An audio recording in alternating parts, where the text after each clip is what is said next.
we must care for our elders, because elders, as I said, the elders cared for us when we were young. And a lot of elders do carry a lot of wisdom and knowledge, no matter who we are, black, white, brindle, that we do carry a lot of knowledge. And it's time people sat down and listened to us tell a story. It might be a long story, it might be a brief story, but a story is a story, and people need to understand all that, you know, because people read books they don't get anywhere. So people really need to understand oral history from the old people, how they went about their lives when they were young. And that's how why I'm an elder today, because I sat and listened to my elders, because my elders were my heroes yesterday. And I learned so much from my old people that I carry on the wisdom and knowledge that they taught me. And that's why I just like going out talking to people and being an Aboriginal person. It's not about teaching my people about the culture, but our culture belongs to all Australians. You know, the white people out there belongs to our culture.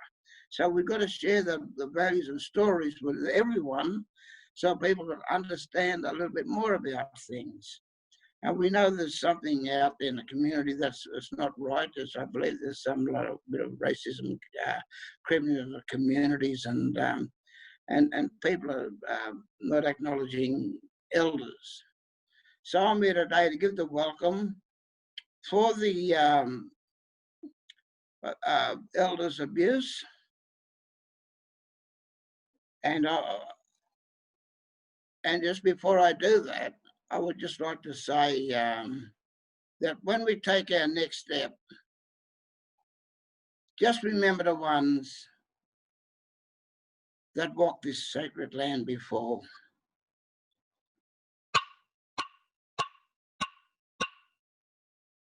Tiari mara, daraga pemo, kawi maria pemo na galarigi babona, pa namira waranang, no idisi guy, daya na gamri diaralang, na galarigi tiari na galarigi na gami guy, girl you winning gonna gal da gonna gal.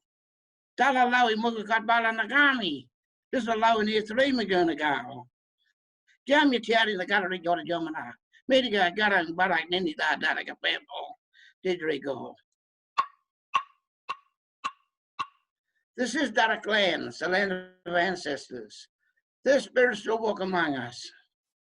Spirits that have been here since the dream time.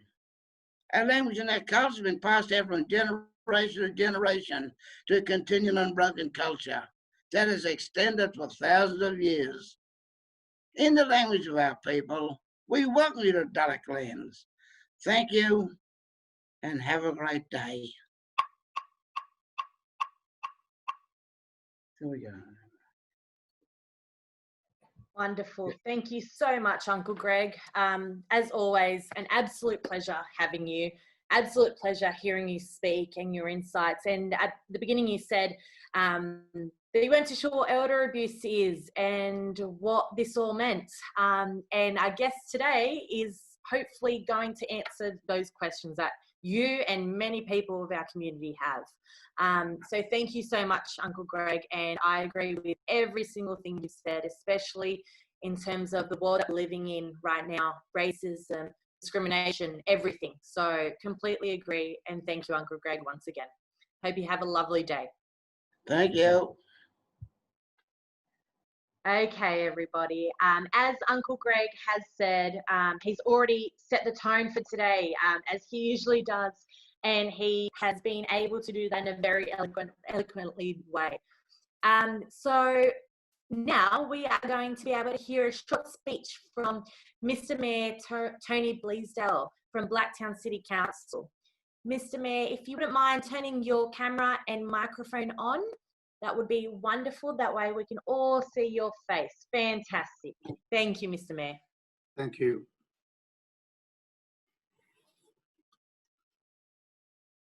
Thank you, everybody. But first of all, let myself also acknowledge that the Darug people were the original custodians of the land on which we meet today. We pay our respects to elders past and present, and acknowledge the Aboriginal people for the custodianship of this land. First of all, I'd like to start by welcoming you all to this e-launch, wherever you might be. I'd also like to acknowledge World Elder Abuse Awareness Day, the one day when the whole world can voice its opposition to abuse inflicted on older people. This is a serious social issue, with approximately 1 in 6 older people experiencing some form of elder abuse. And this problem is predicted to grow as our population age in Blacktown City. We have more than 36,000 people aged 65 and over. This number is expected to double by the year 2036. Too often we hear of terrible cases of elder abuse, whether it's physical or mental abuse. And in many cases, as you know, it's financial abuse, where elderly members of our community are ripped off by scams by their own family members. And there have also been too many reports of the elderly being abused in institutions. And tragically, as I said, abuse of elders is too often at the hands of family members. A few years back, Blacktown City Council took a very strong stance to say no to family and domestic violence. Council was again at the forefront last year in convening the Blacktown City Elder Abuse Prevention Collaborative. And this collaborative, as you know, brings together representatives from more than a dozen agencies and organizations who work with or have extensive contact with the older members of our community. These include police, Western Sydney Health District, the Senior Rights Service, Western Sydney Community Forum, the Wash House, Blacktown Women's and Girls Health Centre, Blacktown Meals on Wheels, Gilgate Aboriginal Centre and Anglicare. And I apologise, probably knowing that I may have missed somebody out, but I know all of these members of this collective are determined to work together to build awareness in our city. The elderly abuse does exist. To respond to this abuse, to prevent this abuse, and to give victims of this abuse a voice. So what I want to say on behalf of Blacktown City Council, I'd like to thank all of the agencies and organizations that have worked together to bring about this collective. And I congratulate them for their role in raising awareness of elder abuse through information, stalls in Blacktown and Seven Hills. And I thank them for the work they've done in providing access support for community members and staff working in aged care in particular, and for providing the vital links to such bodies as the New South Wales Aging and Disability Commission and its abuse helpline. Council was planning a big official launch, as you know, of the collaborative with representatives from all of the bodies involved in the one room, along with government ministers and special guests. But as with many plans at this time, we've had to take the launch online. But this is in no way diminishes the importance of this important occasion. I want to tell you this, Council will continue to support the collaborative and reaffirms its commitment in this fight to raise awareness and reduce elder abuse. And thank you today. It is a marvelous day for us to come together and deal with such a fundamental issue for our community. I want to thank you on behalf of all of my colleagues. Thank you very much for being a part of this day today. Thank you. Thank you, Mr. Mayor. I, along with all the collaborative members and everybody here today joining from wherever it is that they're joining, want to thank you as well for taking time out of your day to address this e-launch. As you say, it's crazy times that we're living in, but we're making it work. So thank you very much, Mr. Mayor, and we hope you have a lovely day. Thank you. Okay, so as we have finally officially opened today's meeting and today's session, I'd like to remind everybody once again that the topics discussed today may be very sensitive and may be triggering for some of you. We will be sharing a couple of videos with you all today, which can, as I said, be triggering. So just want to remind you once again, if you need to walk away, if you need to take some time out, please do not feel held back. Please do so. So thank you very much once again to Uncle Greg Sims and to Mr. Mayor Tony Bleasdale for addressing today's session and for welcoming us in such a warm way. So thank you very much. What I'm going to do now is share with you all, as it's been mentioned, a video which is addressing World Elder Abuse Awareness Day. This video has been created and developed by the Age and Disability Commission, which was recently established late last year. And we're lucky to have a representative of that commission with us here today as well. So before I introduce everybody to the panel, I will be sharing this video. So once again, I want to raise that this may be sensitive topics. Thank you.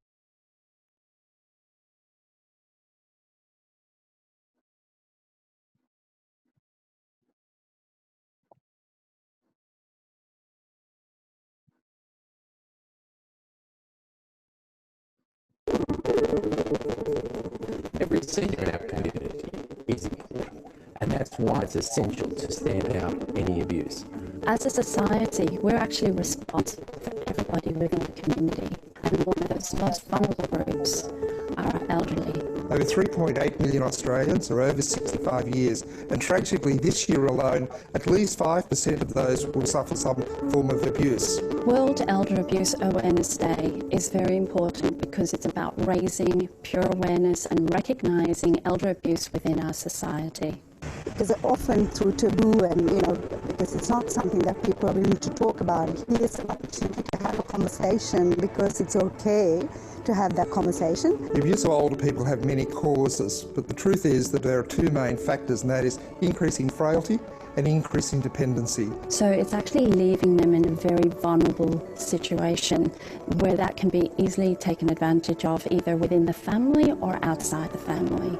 The fundamental cause of elder abuse is ageism. Because of the way people are treated differently as they age, they are less visible, they don't have a voice in the main discourses. But we all have a responsibility to keep our seniors safe. We've got to stay in touch with our seniors. We have to be aware that when people's circumstances start to change, when they're no longer accessing services, they become more withdrawn. Other people are making decisions for them. These can often be signs of abuse. I think the key word is inclusion. Creating that inclusion and engaging with them. In collective action brings about social change. So the Blacktown City Elder Abuse Prevention Collaborative worked with the community through community stalls, through community events. It is really a great opportunity then to look at how we can support them to connect with services. Our seniors make some really valuable contributions to our community. They're important to the raising of our grandchildren. They're important to providing volunteering, where 1 in 5 actually volunteer. But most importantly, they simply matter because they're an essential part of the fabric of who we are as Australians and our Australian communities. If you witness or you're aware of any form of elder abuse to anybody, you need to call the police, either through 000 under an emergency, or you can call Crime Stoppers, which is 1800 333 000. If you have the slightest query or concerns about the well-being of an older person, you believe there might be the risk of somebody being abused, then please come forward and talk to our consultants at the Ageing and Disability Abuse Helpline.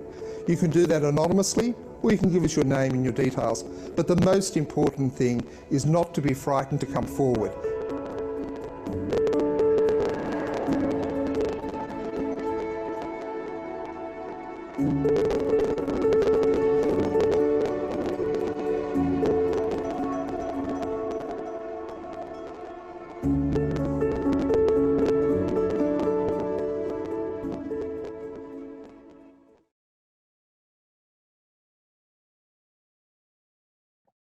Wonderful. So what we saw there was the World Elder Abuse Awareness Day video, which has been developed, as I mentioned earlier, by the Age and Disability Commission.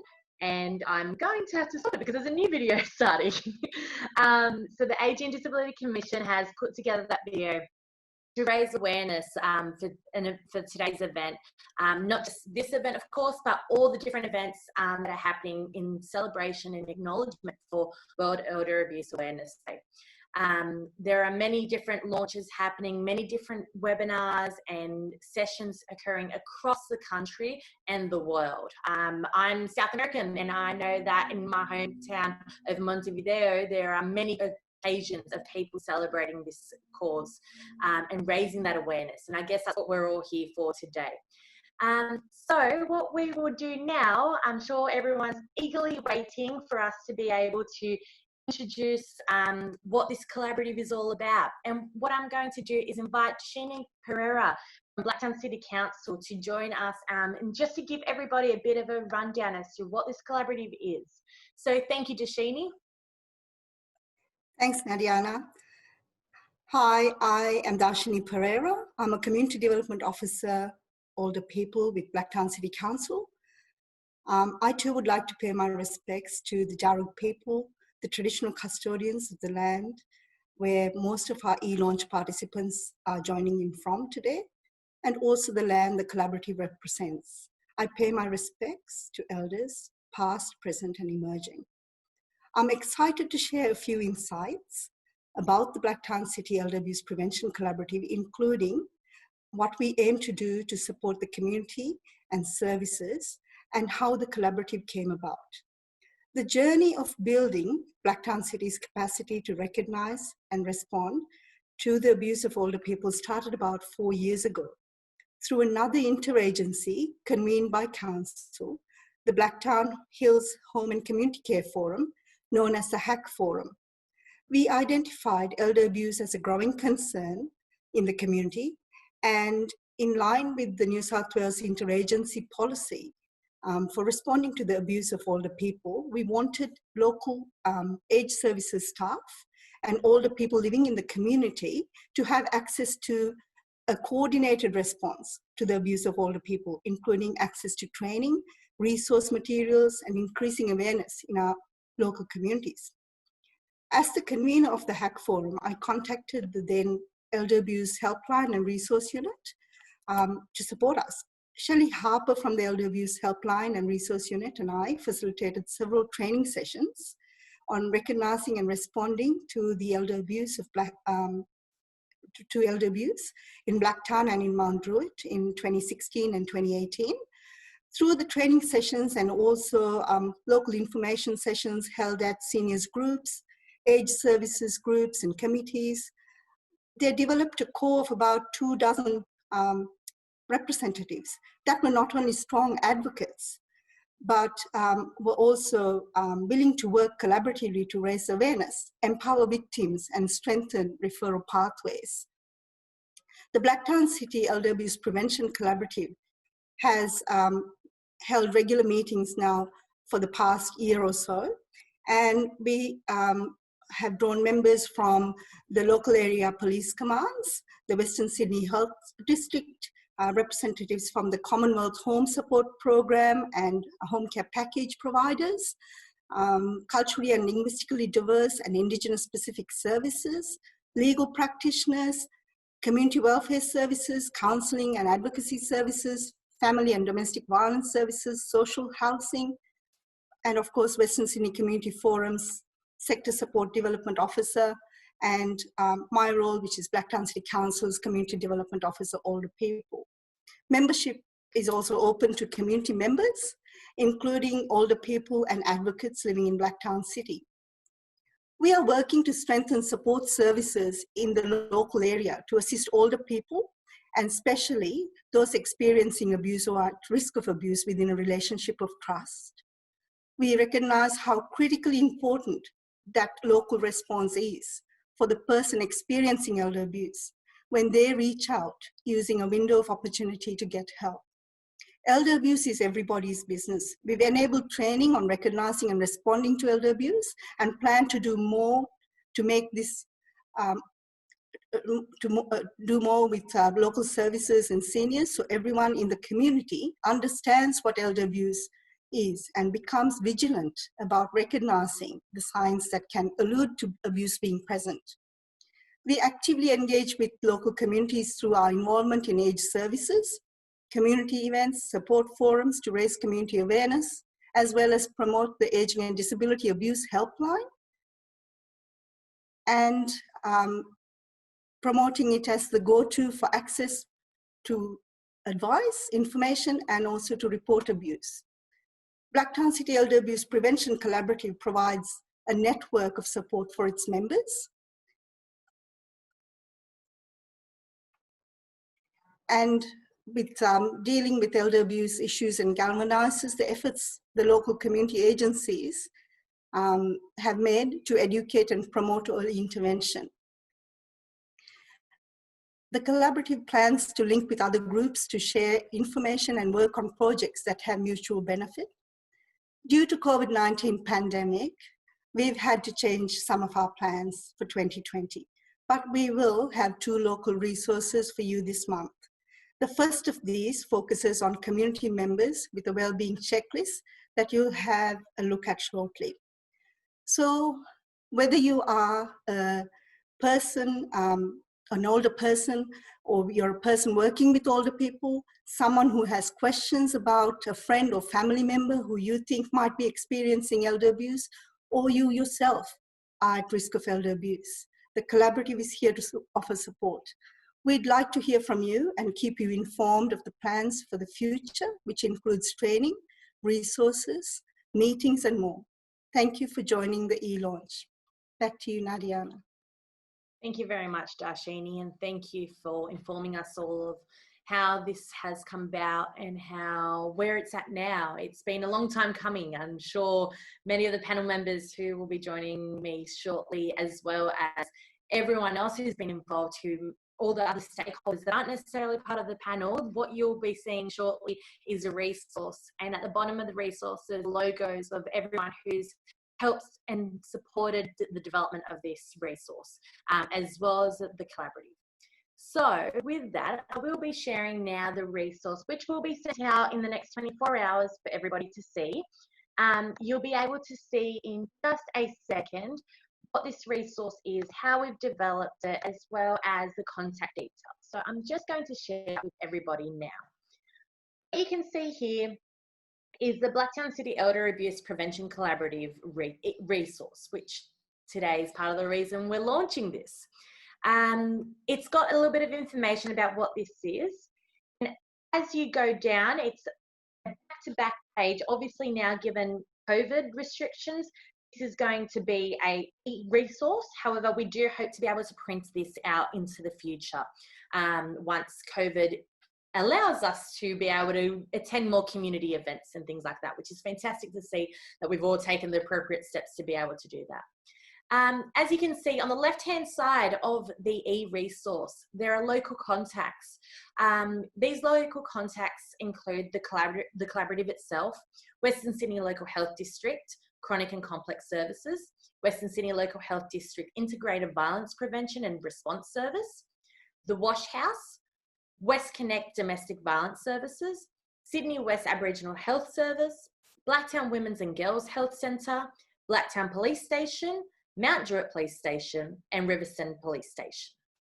So they're just only some of the contacts that you can get in touch with if you're either having some questions in regards to what elder abuse may be occurring in your area, or just really want to get more information at that local level. So that local level, really focusing on that Blacktown area, the local government area of Blacktown City Council.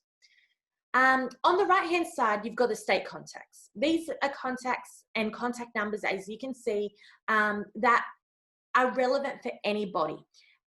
These include the Police Assistance Line, Singers' Rights Services, Let's Talk Elder Support and Mediation Service, the New South Wales Rape Crisis, Domestic Violence Line, the Phone Interpreting, the Translation Interpreting Services National, My Aged Care, which is for assessment for services, the Carer Gateway, National Dementia Helpline, and of course, in the case of an emergency, in a very immediate emergency, you've got the 000 number to contact police, ambulance, or the fire brigades, of course. So these are all contacts that you can choose and kind of analyze what is the best contact for you if you're needing to get more information, if you're needing to get that immediate help in terms of that elder abuse. Further down in the e-resource, as Darshini has mentioned already, is a My Wellbeing Checklist, which we've been able to pull from in terms of the New South Wales Age and Disability Abuse Helpline.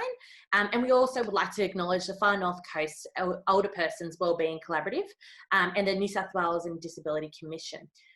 This wellbeing checklist is, as you can see on the screen in front of you, it shares a number of things that you as an individual may be able to go through and say, yeah, this is something that resonates with me. I may need to get further assistance, further information to see how I can prevent this elder abuse from occurring more and progressing more. Or maybe it's somebody that you know that you can acknowledge and identify some of these things that that person is going through. You will have time to go through this e-resource yourself when it is distributed. As we said, all of the organisations that you can see at the bottom of this page that the Mr. Mayor, Tony Bleasdale, has been able to, acknowledge during his speech. So you can see the logos of each of those organisations who are part of this collaborative and who have been part of this, of organising this e-resource. So as I said, that e-resource will be shared with everybody.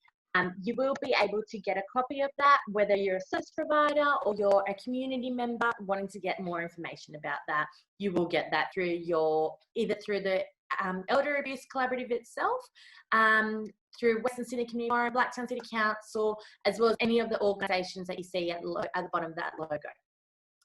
Also now, I would like to be able to welcome our panel members, half an hour in, and we'll finally be able to welcome each of our panel members.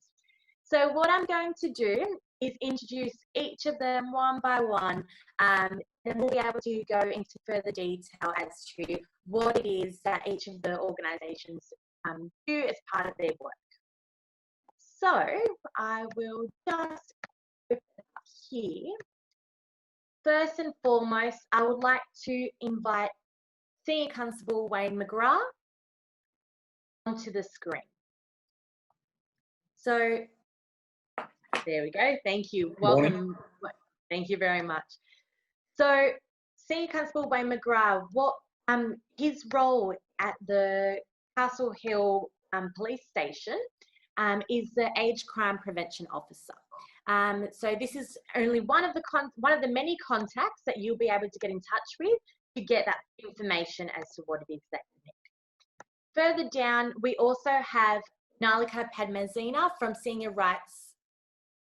Yep, from Seniors Rights. There we go. Welcome, Nalika.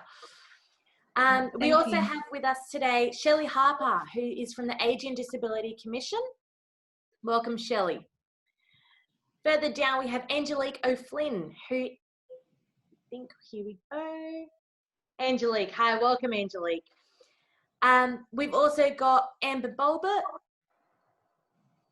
Amber Bulbert is from Meals on Wheels Blacktown. Oh, wonderful. We also have Catherine White, Executive Officer of the Wash House. Thank you, welcome, Catherine. And I'm just seeing Shelley's disappeared now, I think. I'm not sure. There we go. Hi. Okay. And Shelley Harper from the Age and Disability Commission. So I'll give everybody a little bit of information as to who each of these people are. So many of us here are part of the collaborative. I will start off, I will ask and remind all the panelists to please mute themselves unless they are speaking, just so we can prevent that background noise. So Nalika is a solicitor with Singers Rights Service, and Singers Rights Service is a statewide specialist community legal centre dedicated to protecting and advancing the rights of older people in New South Wales. I've also introduced Angelique, who is from the community health chronic and complex. Thank you. Sorry, I see Angelique laughing at me, trying to struggle with these names, which is affectionately referred to as the CAC. Angelique, which has nursing and allied health services, including social work. The CAC also has centre-based respite. And the CAC is a dementia consultative nursing service, which works closely with the Western Sydney Local Health District Dementia Advisory Service and Anglican Dementia Advisory Service in the delivery of peer support groups for people living with dementia information and education and carer support groups. Catherine White, who I've already introduced, is from the Wash House. And the Wash House is a community-based resource centre for women. The aim of the Wash House is to improve the quality of life and well-being of women in the local community by reducing the impact of poverty, social disadvantage and violence on their lives. The Wash House provides information, referral, advocacy, casework, counselling and support, including group work programs. Senior Constable Wayne McGrath is, as I said, the Age Crime Prevention Officer and engages with vulnerable communities and strengthen community confidence, coordinate community-based projects and provide a point of contact, I suppose, for community information and advice to ensure victim support and follow-up. So clear police representation on the collaborative as well. Shelley Harper, who's from the New South Wales Ageing and Disability Commission, project officer with the New South Wales Ageing and Disability Commission. Her position there is focused on providing that direct support to collaboratives such as the Blacktown City Elder Abuse Prevention Collaborative across all of New South Wales, and is acting as a central point of contact between the Ageing and Disability Commission and the collaboratives. So Shelley's got no work at all to do there. She's free all the time with all the collaboratives that are across New South Wales. And as I also mentioned, Amber from Blacktown Meals on Wheels, which is a meal service providing meals to the community. The Blacktown Meals on Wheels have over 8 volunteers who provide nutritious meals, welfare checks and companionships. And Amber is a coordinator and client service officer. So each of the people that we have here on the panel today have that play a clear role in the community. As you can see, we've touched on many different areas of the community, from meal services to the police, the Ageing and Disability Commission, to the seniors' rights, dementia, as well as women and girls. So a wide range of expertise, knowledge and information here. So this is a perfect time to remind all of you who are joining us here today, we do have a Q&A. So this is an interactive panel. Please, if you have any questions, I know many of you who I can see have joined us today have already asked some questions through the registration form. But if you've got any other questions that come up from today, please do not feel afraid to ask them through the Q&A, which is located at the bottom of your screen. That way we'll be able to answer your questions live here if we do get time. Unfortunately, it is a very tight agenda. As you can see, we've only just introduced our panel members today. So if we don't get time to answer your questions, we as a collaborative will be able to come together, answer the unanswered questions and be able to send that through to anyone who's registered through the Eventbrite event. So one of the key things that we wanted to do as a collaborative here today is share a video. And I know I've repeated this already, and I want to repeat it once again and reiterate that the video that I'm about to share with everybody is sensitive. There are some sensitive topics there. It can be very confronting. It can resonate with you as a community member or as a service provider or anybody here with us today. So please, if you need to walk away from the screen, please feel free to do so. I'm going to share this video with you all now so everybody can see what this is. Members, feel free to have your cameras on. That won't affect the video, the sharing of the video. If you wish to turn the camera off, you're more than welcome to do so for the time being. It's up to you.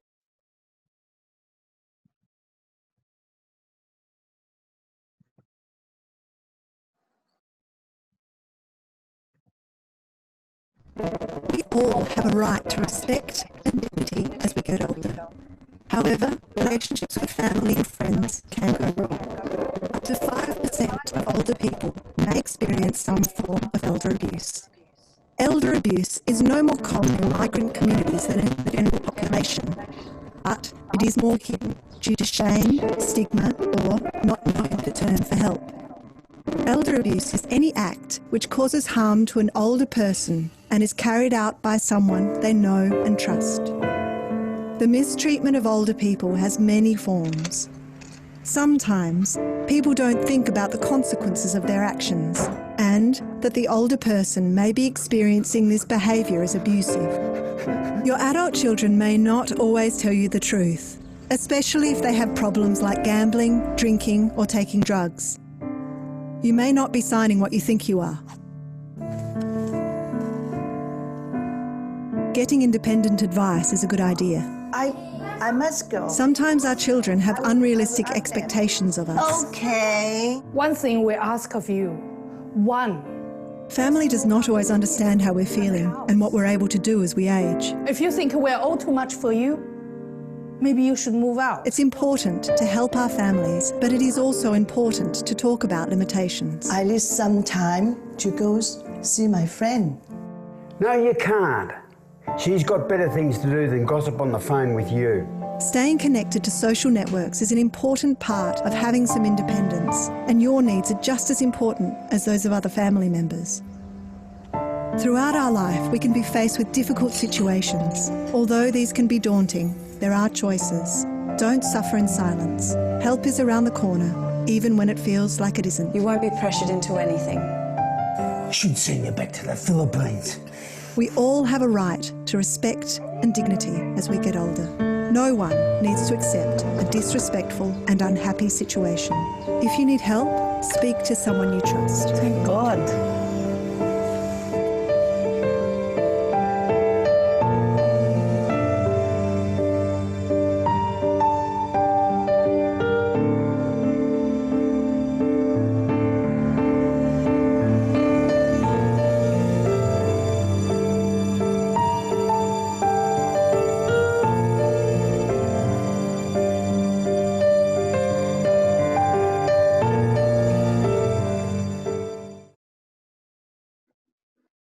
Okay, so as you could all see there, some very real circumstances, very real examples of different forms of elder abuse. So that's something that is, we've as a collaborative seen that video before. I've seen it a number of times, and I'm not sure about everyone else on the panel. Every time I see that video, I'm moved and I'm shaken up, really, because there's so many clear examples of elder abuse there that is just, like I said, too real. So I may ask all the panel members to please pop the cameras back on. We have received some questions. Oh, and one thing I should, acknowledge is that we, as you could see at the end of that video, the Singers' Rights Victoria was acknowledged there. That video has been created by Singers' Rights Victoria and a few of the other collaborative members from that organisation, I believe. That was a video that we saw very fitting for this session, and we wanted to share with all of you today. Unfortunately, fortunately, we're not in Victoria. So what we can say is Nalika, who's on our panel today, is, as I've mentioned earlier, from Singers' Rights New South Wales, who is the equivalent to that and is able to address many of the issues. So if you are here in New South Wales and have some questions in regards to that video, or the, I suppose, almost not the relevance, but anything that's prompted from that video that you want more information on, Nalika will be your go-to person, or the Singers' Rights New South Wales will be your go-to person for that, in lieu of Singers' Rights Victoria. So, as I had mentioned earlier, we've received a number of different questions, many, many different questions. And again, I'm apologising in advance because I'm aware we've only got half an hour. So we're going to try and get through as many of these questions. If you have any other questions that you want to ask through the Q&A, again, please do ask those through the Q&A here. I'll start with one of the first questions here that I can see. And panel members, you'll have a copy of these. However, I'm going to read it out for all of our guests here today.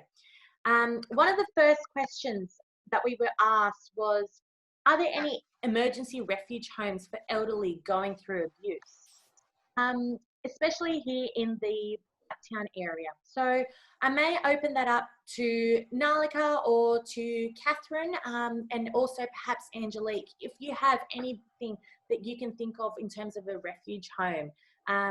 Catherine, I'm looking at you because of the women and girls and being involved in the wash house. You may be best fit for this, to answer this question.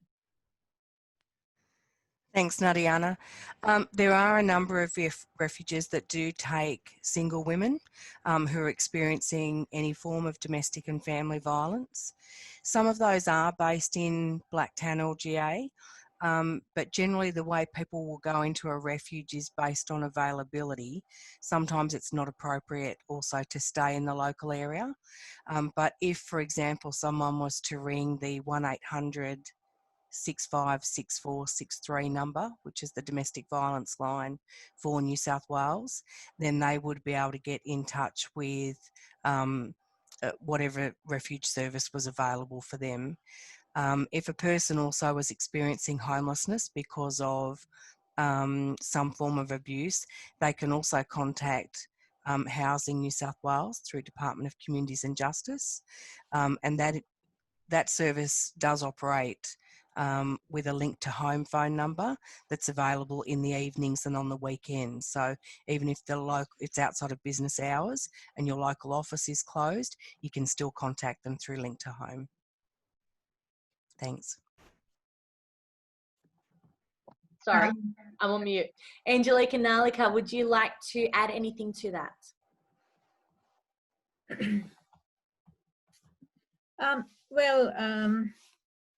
In terms of refuges for older people specifically, I think it's more general refuges for women and the people who are escaping violence. Yes, the older people can access these refuges, as Catherine said. You know, it's based on the availability, and there is one specific for older people in Newtown. I can share that number later on after the session. Wonderful, thank you. Angelique, I also saw that you were eager to answer something for this question. Yes, I was.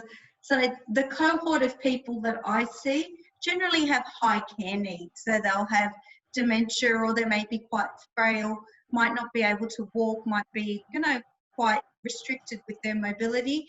So for those people, if they were experiencing abuse, they could, if they had, they could access like emergency respite services in residential care, or even at their local hospital. They could go there to try and organise things for them if they had those higher care needs.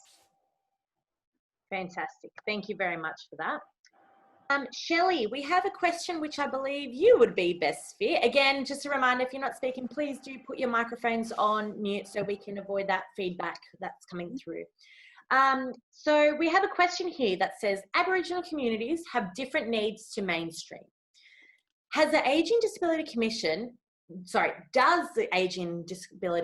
have the appropriate resources to deal with different cultures, such as Aboriginal and Torres Strait Islander communities, as well as cultural and other linguistically diverse communities? So Shelley, over to you. Over to me. So I'll probably answer that from two fronts. So for people that may know, so just preceding the ADC, which was established July last year, the New South Wales Elder Abuse Helpline and Resource Unit was established for 7 years. So we did work and put together a whole range of resources in consultation with, a variety of core groups and Aboriginal and Torres Strait Islander communities.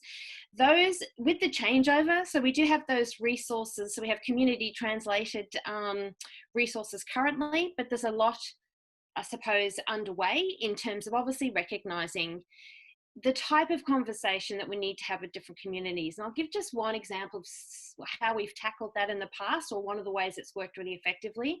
We do have actually 17 collaboratives and growing in New South Wales, and one of them is called Specific Collaborative. So we did a lot of work with them in trying to identify what would be good in terms of, it's the starting point of having the conversation and having peers in your own cultural community and groups acknowledge and give permission for the conversation to be had. So what we did was do a sort of a called community presentation, but also trained those people that, you know, work with older people in their own communities, because as we know, the diversity in Aboriginal communities and the diversity in called communities, we just can't lump them all together.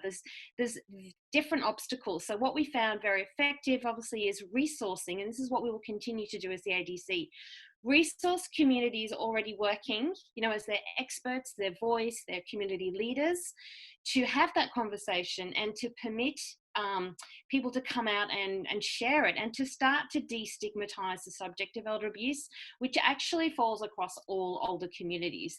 You know, it's still, having been in this work for 7 years now, it still does exist very much behind closed doors. I am well aware of its existence, but, you know, part of the launch of the collaborative today is letting everyone know that it affects every single Asian community. So yes, we do understand that we need to tailor resources that resonate with particular communities, and yes, we have some, and we are developing more, and are always open to those conversations. But collaboratives play, just to finish, as a really unique role, because you have that representation in your collaboratives, in that broad representation, so that you can really respond to the needs in your community. And if you're identifying that there's a real lack of messaging or resourcing, that's where we come in as the ADC. So we work with collaboratives and we start to look at, okay, what do we need? What do people want to hear? How can we present this subject, which is confronting for everybody, in a way that's going to allow people to actually open up? Because in my experience in working with, as I said, old people across the board, once you start to have that conversation and permit it, and acknowledge that it does exist, and it does not discriminate, it's very powerful in terms of how people feel comfortable to come forward. And they actually, for the first time, will realise they're not alone, because they're often unaware of just how prevalent it is. Hence the World Elder Abuse Awareness Day today. And that's fantastic, Shelley. And I think that's the case with a lot of these issues, with a lot of different forms of discrimination. And Catherine, I'm going to allude to you here as the Wash House, similarly in terms of the abuse against women, domestic violence, family abuse. Until we break down these barriers of being able to have these conversations, such as the ones that we're having today, as a society, we will not be able to move forward. So thank you for alluding to that, Shelley. And I think that's a key thing in terms of this raising of the awareness and that education. So thank you. No problem. Yeah, I agree, Nadiana. I think that's why this education and awareness raising is so important, because that we know that there are a number of people who also don't even recognise that what they're experiencing is abuse. Exactly. Then even if they do, there is a lot of shame around asking for help or not knowing where to get help. So they are the key roles that both service providers and community members can play, is to normalise it, to let people know where to get help, and to offer that support wherever they can. That's fantastic. And yeah, exactly what we're here to do today. Senior Constable Wayne, what we have for you is a fun question. Not fun at all. It's just going to be fun for me to try and say it all in one breath almost. So we've got a question here from Anonymous. So thank you. Fantastic to see that we're using the Q&A function of this live stream. We have here an inpatient geriatric hospital social worker, okay? This social worker is saying that they have had an experience with concerns around financial and psychological abuse. Friends had taken items from the home of a client. The client had capacity and fluctuated with concerns, for example, I don't trust them, to they are good people. The social worker made contact with local police, who advised it was a civil dispute over property matter, and were henceforth unable to assist, as the client that the social worker was with could have provided permission. In the role of the aged crime prevention officer, how would this be addressed or supported? Well, basically, so you just find out where your local police station is and make a report to them. But if you feel like you're not getting that doesn't work, you can actually contact one of the age crime prevention officers. Then we'll review it and look into it, and then we'll actually, so if it happens outside of where I work, I'll actually put it together, then send it to the trial where it happened for further inquiries and further investigation. That's one of my roles now. As there's numerous of my roles being created in New South Wales. So we're in regional and in Sydney as well. So we're out educating younger police and police that when those reports come over the counter to how to properly deal with them. So over the years, it's been historically probably been turned away, but now we're realising that there's actually a offence has been committed, and we actually want to investigate it now and take reports. So you just got to either my details are on the form, ring your local police station and ask for the crime prevention officer. Perfect. Thank you.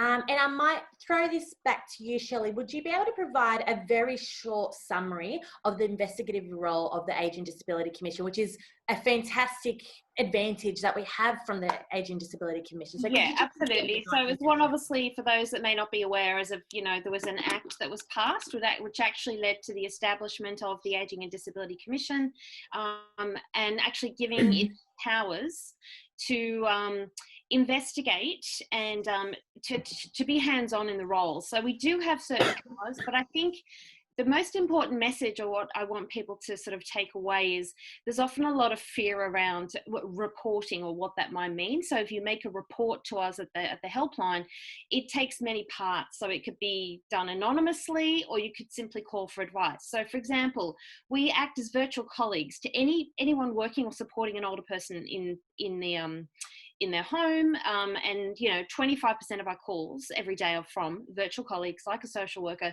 that may have had not a great or not an adequate response from police. We also work very closely with police and the ACPO positions. So the addition to what we didn't have before is called the Community Supports Investigation Team.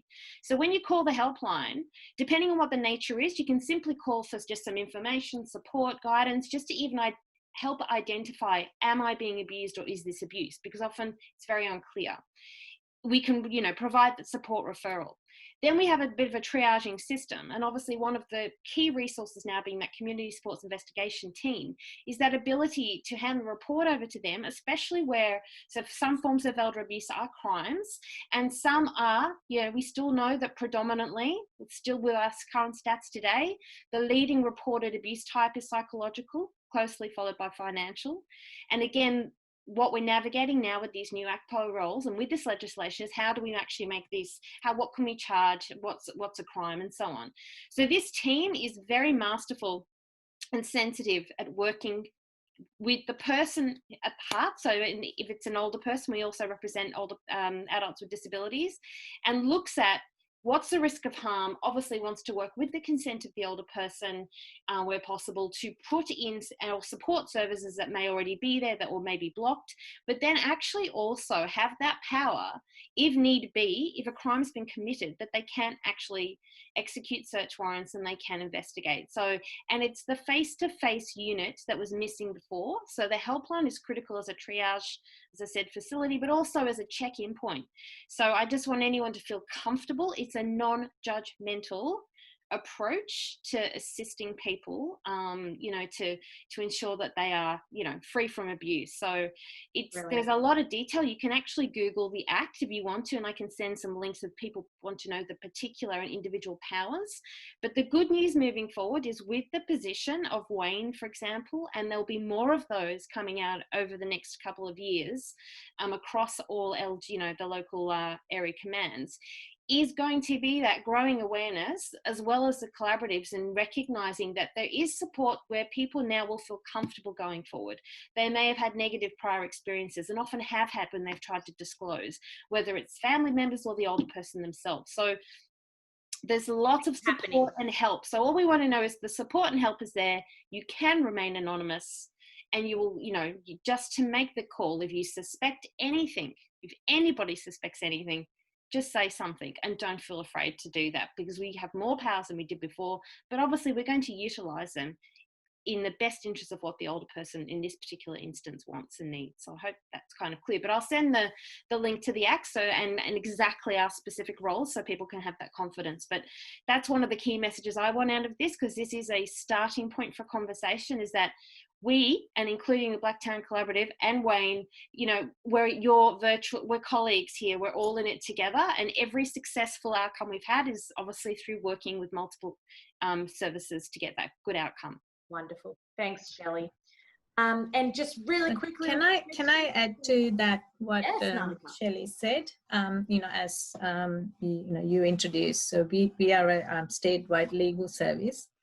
So once they contact the either the police or the elder abuse helpline, the commission, for the legal side of assistance, they can access seniors' rights service. As the main message here is that the prevention of elder abuse is an important topic, and we all have a role to play. But in the same time, the older people needs to understand they do have rights, and also they need to be aware how they are going to exercise that right, and what they can do to prevent it. So that's the main role that we have to play in this space.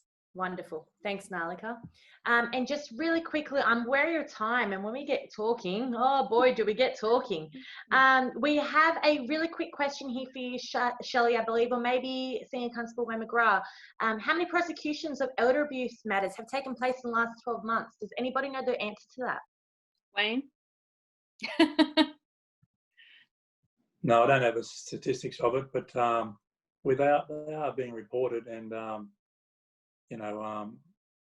it's out there happening. So I think minor things are being reported, but as for prosecution, I haven't had a prosecution myself, but I've transferred matters on for further investigation with detectives outside of our patrol.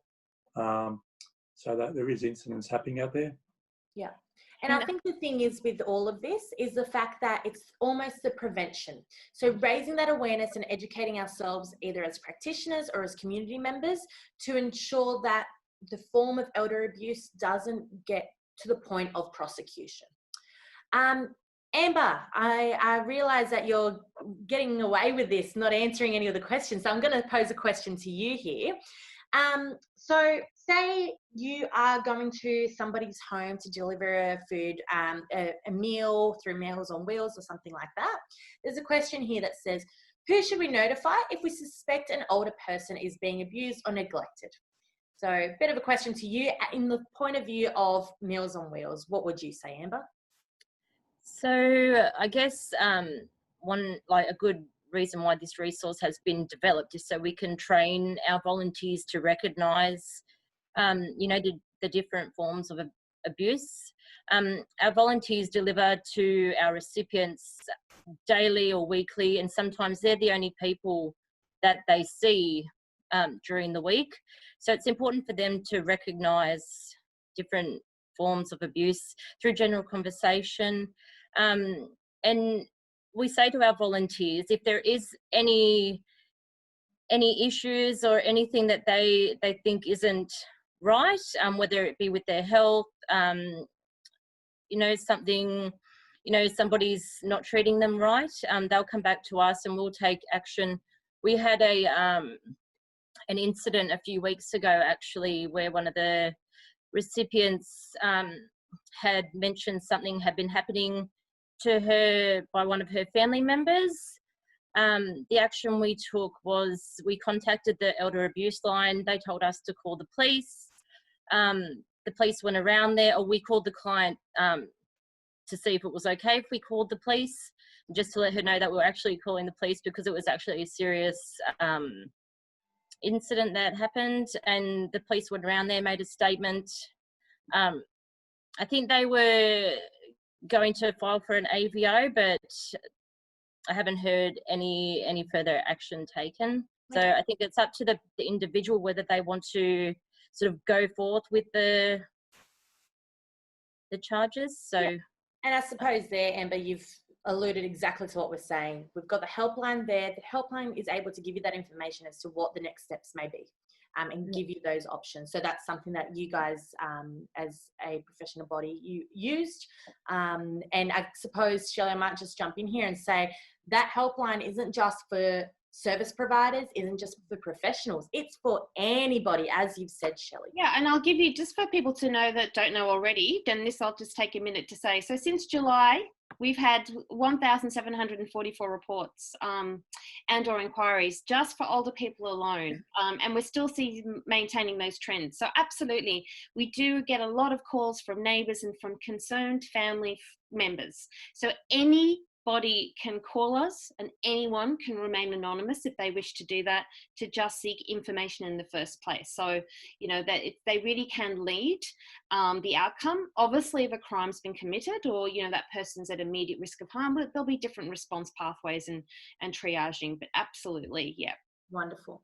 I think we may only have time for 1 or 2 more questions, but we've got a lot of questions coming in through the Q&A. We've got a lot of the pre-asked questions through registration. But as I said, we will get around to that. We'll have the panel members respond to each of your questions. There are some questions here that have been specific to some of the panel members. Shelley, you look quite popular right now. So it looks like you'll be getting an email from me with all these questions. I'm more than happy to answer any question. Wonderful. So a question that I do want to pose to Angelique first, and then I might throw it over to both Amber and Catherine. So there's a question here that says, as a service provider working directly with clients, are we allowed to make reports without clients' consent? Now, Angelique, I'm looking at you because you work in a very niche area, being dementia. How would you approach a situation like that? Well, basically, you can't make somebody do what they don't want to do. However, the cohort that I work with, often they may not have a diagnosis of dementia, but they may not have capacity to make the decision.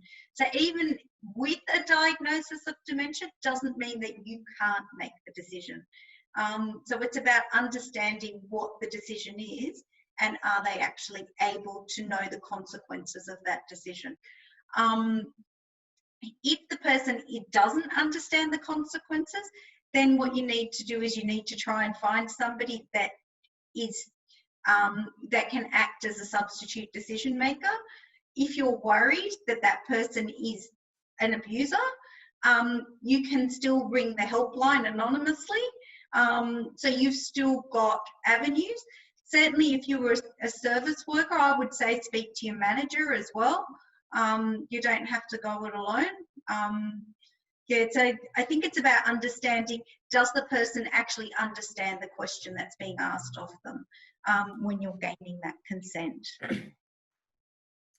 I think here it comes the question of capacity, the legal capacity, where the person understands the facts and the main choices and the consequences of that choices.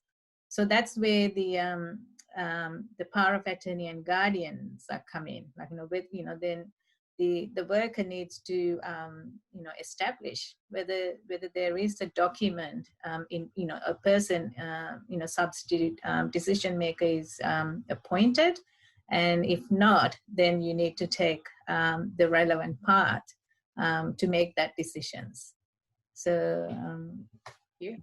Thanks, Nalika, because I was going to ask you a question in regards to the guardianship. So you beat me to it. So brilliant. Thank you. You must be reading my mind here. Angelique, you had something to say. I was just going to say, in my experience, and I don't think it's an isolated experience, the people that are being abused, whether intentionally or unintentionally, I see a lot of carers that are really frustrated and don't see another option. People who are the victims, often they're very vulnerable and they don't want to say because they feel so vulnerable, even if they do have capacity. So I think knowing that you do have avenues like the anonymous helpline or Crime Stoppers or whatever, that you still could do it if you needed to. Wonderful. Can I add there too? Sorry, so one quick last comment from Nalika and Catherine, and then we're going to have to wrap up. Yep. So we actually saw in that video, you know, there are various types of abuse discussed. You know, sometimes it's an, you know, some sort of act or an omission or harm or distress. But, you know, it could be intentional or unintentional, but also a result of ignorance, could be a negligence, perhaps it's a deliberate or, you know, and also we, you know, we use the the term inherited impatience as well. And the abuse, of course, you know, most of the time, you know, the relationship of the person's family members. So quite often, they are abusing the expectation of trust within that relationship. So of course, so you need to look at you know, the other principle within the legal realm is the presumption of advancement, because within the family unit, you know, if there is some actions in that regard, like, you know, this is I'm talking about the financial abuse. So then, if the family member misuse the older person's financial or property, then there is a presumption of advancement unless otherwise you prove otherwise. So therefore, the important thing is, like, you know, as service providers, that we make this message to the community that, you know, they do, you know, whatever the arrangement they comes with, you know, come into, you know, within the family, they must seek some advice in terms of protecting that, because if that happens, then it is a deemed consent, you know, deemed gift, and it will have an impact on, you know, if you are on a pension, the Centrelink gifting rules applies. That will have a consequence in your pension as well. Right. So therefore, you know, coming into a family agreements, if there are things happening, and also think about planning ahead, whether you got all your information in there correctly. So these are the messages, the key messages that we wanted to you know, send to the community. Thank you, Nalika. And yeah, as you said, that video that we showed earlier, it shows a wide range of different forms of abuse. I might just jump over to you, Catherine, really quickly. Did you have a comment to make on that? Just very quickly, for service providers, I'd just encourage you also to check at what your duty of care policy is. So most organisations will have one, and if you don't, you need to get one. And that should help clearly direct when you can and can't make reports without a client's consent. So the policy should be clear, and you should also be clear with all the clients you're engaging with what the limits to confidentiality are. And most times you'll have a duty of care policy that says if a person is at risk of immediate harm or of causing harm to another person, that you will have an obligation to report that. Yeah, thank you, Catherine. And that's, yeah, very well put together, because we, as working for organisations, as you said, we should have these policies in place. If you don't, speak to management and get these policies in place for all of this. We are almost protected by these policies, and we're guided by these policies in-house. So it's certainly something that we need to be looking into.